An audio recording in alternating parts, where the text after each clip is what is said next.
it is time to get real. We're going to talk about something that you all experience, which is hunger. But when do you know if it's actually hunger or if it's just blood sugar or cravings or what your body is used to? We're going to break it down, and I'm going to give you some examples because this might also be why you're not losing weight or you're not seeing the results. If you know a little bit more about how your body is responding, what the signals are, then you can also manage it better. So for example, let's say that you're used to eating this amount of food. Let's just say that's calories or amount, volume, this amount of food, doesn't really matter. And then suddenly you drop down to eating half of that. The gap here is going to be quite big. And that's going to feel like hunger because you're used to this amount, you drop down to this amount, so you're going to feel the missing food.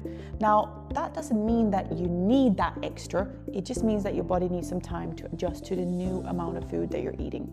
And this is often what goes wrong with people, they start a diet, right? Because you drop the calories quite a lot, you probably eat less, and you're going to feel that gap and your body's going to say, I'm hungry, I'm hungry, I'm hungry.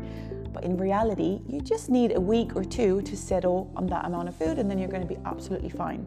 So that is the first thing that goes wrong when you start a diet or you try and change your routine around food. Another good trick to know if you're snacking a lot. For me? Often I hear clients say, oh, I needed this snack.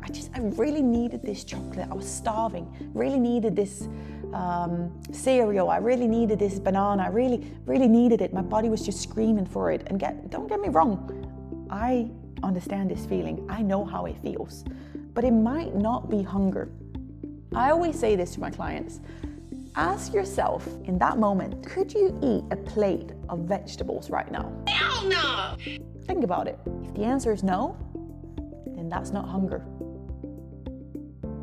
That's probably just your blood sugar dropping. It's gonna feel like hunger in your stomach. I'm not saying that your symptoms of how you feel in your body is not right, but what's happening in the body is not actual hunger. If you're hungry or starving, you could eat a healthy, nutritious meal, and it wouldn't be chocolate that you would be going for. That is a blood sugar crash. So this is why it's super important to ask yourself some questions when you're saying, because you're telling yourself a story all the time, I'm hungry, I'm starving. But what if you ask yourself, are you really? Or what is happening in my body? Why do I feel this way? You could also just be thirsty, dehydrated. But if you don't ask yourself the question, if you don't question what your body is telling you, then we cannot understand what's really going on, and then we cannot understand how to fix it. So these are some great tools for you on your weight loss journey or fat loss journey, or even if you're trying to get stronger. Understand what's happening in your body and why.